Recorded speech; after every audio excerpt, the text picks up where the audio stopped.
guys, welcome back to Febudaily Iron and Customs. I'm Michael. I hope everyone has had a wonderful couple of weeks. I went to school in Atlanta, and while I was down in Atlanta, I was able to go to the Summit store. The Summit store in Atlanta is, or it's not actually in Atlanta, I can't remember which town it's in, but it's probably 30 miles south of the airport in Atlanta, 26, 25, something like that. It was an exit up from where I was staying in the hotel in Locust Grove. So I'll add a couple of pictures. That was actually pretty fun. If y'all ever get a chance to go to one of the stores, you know, y'all stop in and check it out. Unfortunately, for what I'm working on right now, I'm sure I could have got something while I was there, but you know, I think I was just kind of like a kid in a candy store. I wish I got more pictures, but I didn't have much time. So for anybody that was asking, and anybody that was wondering, the only thing I bought while I was there was this little Sinclair oil sign, or gasoline sign, Sinclair oil. Anyway, if y'all are in the cars, y'all know what that is. So, other than that, last week I took the week off from doing anything. I did get out here and do a little bit of work. I took and got the axle brackets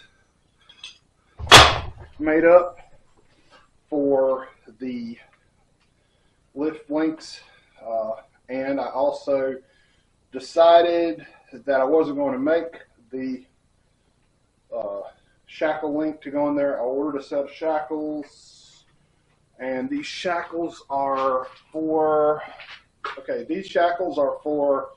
a Ranger. It's a 2-inch drop shackle for a 2-wheel drive Ranger, and I guess it would drop a 4-wheel drive Ranger because the shackle sits up in a Ranger.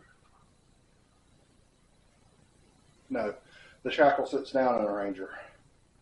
So this is actually a 2-inch drop. I decided that this was longer than what I wanted to use. This set of shackles was cheap, guys. It was cheaper than a set of bushings was, so I went ahead and ordered the set of shackles. We're probably going to add a little strap across the back of them before we get done with them. But, you know, for me, this was the way to go, and that's something you got to weigh out, is the materials you're going to put into building something more expensive than the materials you're going to have, you know, than buying the part already, you know, commercially made. So it's going to be something along the lines of this. And that's at ride height. It's going to be parallel at ride height, because when the two lift links come up, let's see, this is going to swing this way to compensate. It's going to swing towards the back. Then whenever it's at ride height, they'll be parallel or just a little more than parallel, and then whenever it goes down, it swings back out again. I've talked about using a right triangle calculator to figure out how links work in another video. If y'all want me to talk about that, I may make a separate video. Okay, guys, so what we're doing right now is building the brackets for the lift bars to mount them to the chassis. And we have determined, or I have determined, that the bag is going to be 3 inches and a quarter, or 3 inches and 3/4, which for you guys not in the United States, that is 75 plus another 20, so like 95 thousandths, a little less than 100 thousandths. We've got that figure. I'm going to put a piece of 1/4 inch or 6mm plate on the back side for this bracket to mount to, so we got to space it out for that amount.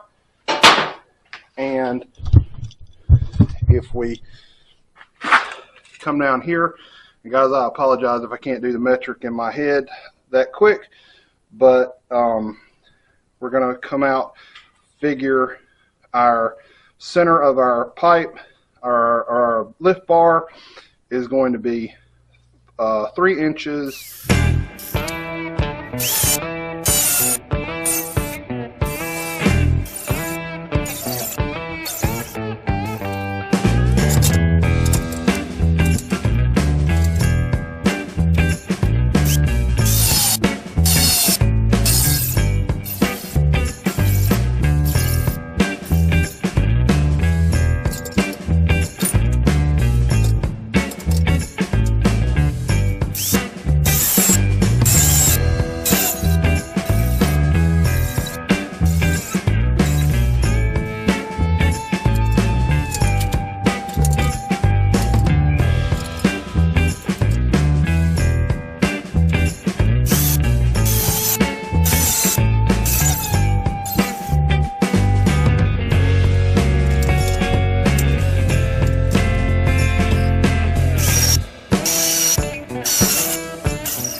Okay guys, we're going to cut out 4 of these right here. This is going to be our tabs that hold the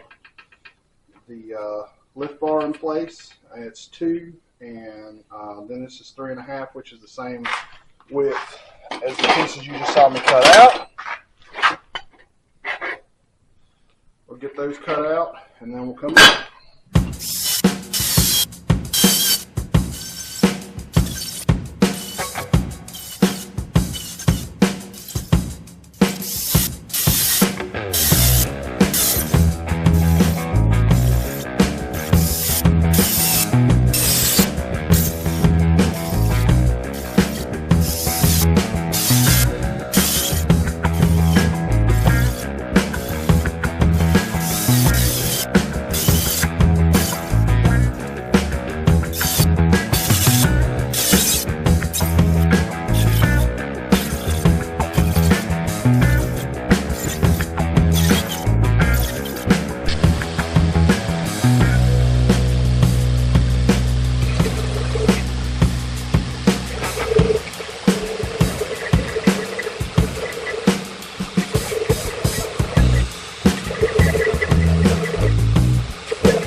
Okay guys, it says my battery's going to die. We'll carry it in and charge it up. So I don't have a 9/16 bit, which is between 14 and 15 millimeter for you metric guys. I'm just using a Christmas tree to step it to a 9/16, which is this one. That's half. This is 9/16, and that should be 5/8.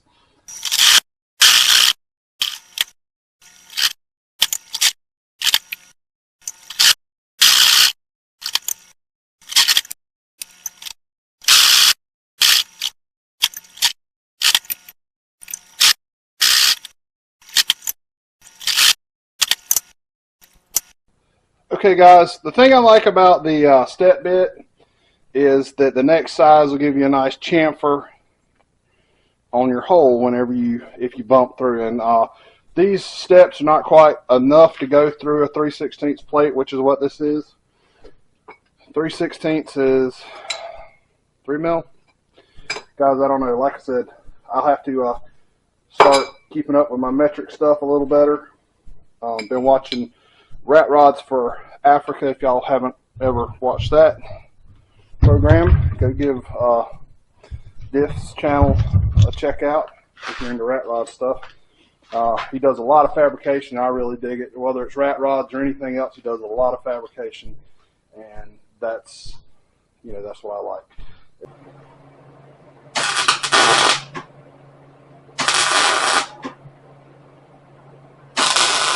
Okay guys, we're just pulling off the cardboard 80 design here. What I have done, I've jacked the axle all the way up and blocked it up, made sure it was level, checked my, I've actually, I don't even think I recorded any of this. I just kind of mocked up this perch in place and mocked up the front arm in place so that I could figure out where the bag needed to go. And we're going 15 inches back from the center. That'll give us a little more than 2 to 1 on the lift of the bag, on the stroke of the bag. And I used a piece of 3-inch tube just to space the bag bracket up, because I fully collapsed the bag, and I think most 2500 bags are like 2 inches and 3/4 fully collapsed, if that makes any sense. So I still got a 1/4 inch before it goes fully collapsed. I may give it another 1/4 inch. You don't want your bags to lay out and touch because they have bumpers inside them. And of course, I'm not really worried about any kind of warranty or anything, but supposedly if you blow a bag and they have laid out and they can tell that they've touched in the inside, then it voids the warranty, supposedly. I'm not planning on warrantying any bags, so there you go. I mean, as a matter of fact, I've had these. The truck will probably they'll be out of warranty before I get the truck running. So anyway, but just remember that. So like I said, we're just doing a little bit of cardboard aided design, and we're making a template so we'll know where to cut out our piece of 1/4 inch plate.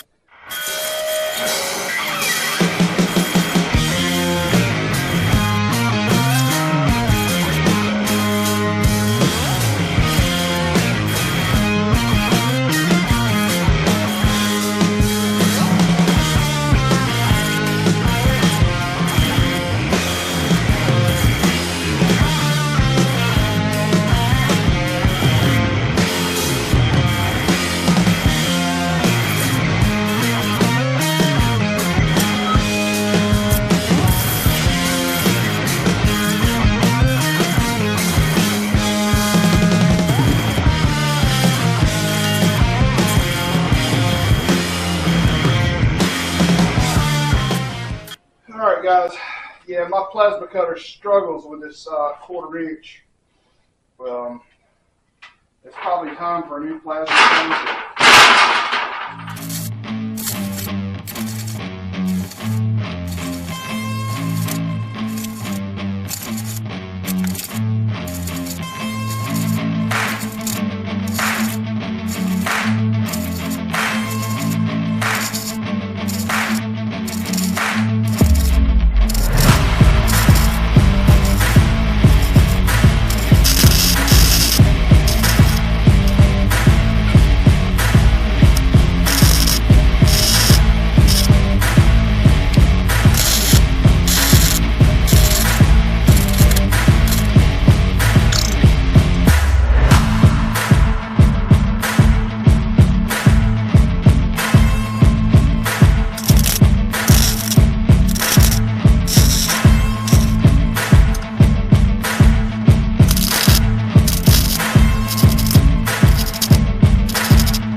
Alright guys, y'all get the point on that. Look at the steam coming off of my head.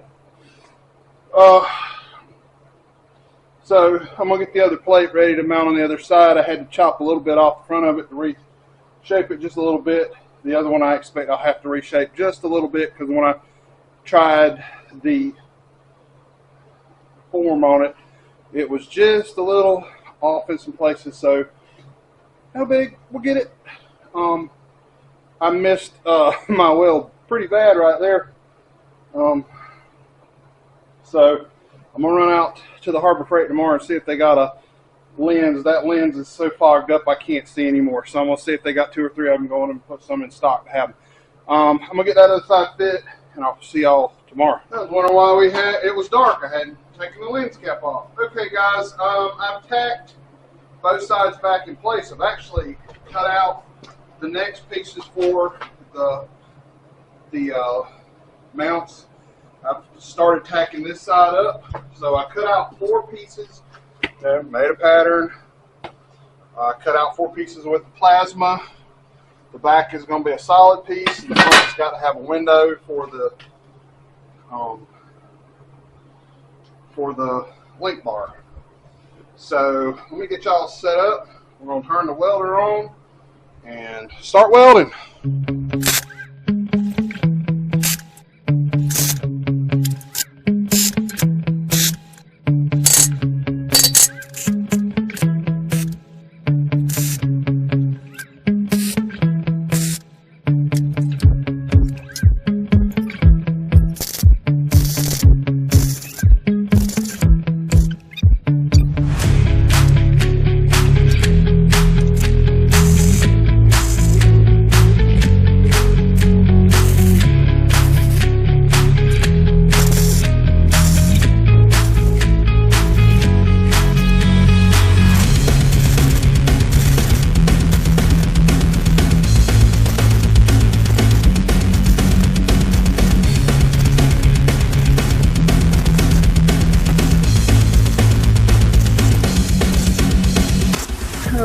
Okay guys, it's going to be a lot more of that.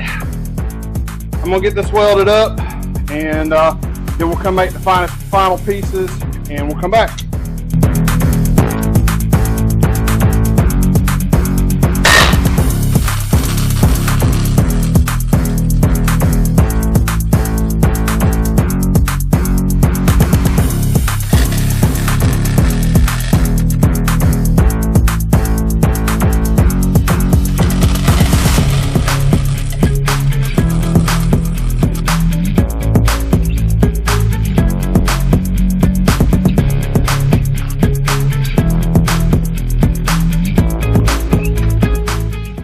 Okay guys, that's it for this one. I'm going to let those cool down before I try to put the link bars back in them. I've actually got to get the one on the right side.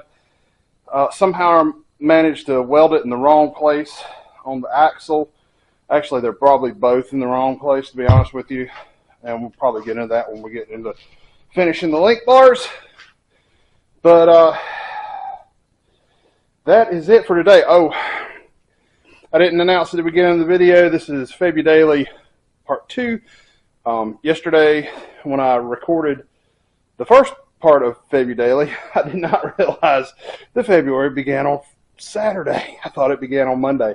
So now I'm really behind the 8 ball. Anyway, so I'm going to go ahead and get this video rendered, and we'll come back tomorrow with something. I'm not sure what it's going to be. I need to get started working on the shelter, so we'll probably do a day doing that. Then we'll come back and do a day working on the truck, maybe a couple of days working on the truck. We'll try to finish like part of a project, you know, get the link bars fixed, get the link bars drilled, and the bag brackets installed. We got a ton of welding left to do. I'm almost out of argon, so I probably need to unhook the bottle and take it with me tomorrow and get more argon tomorrow. The next day, probably do it on Thursday. Tomorrow I'm just going to take it easy, guys. I'm worked. Anyway, see y'all later.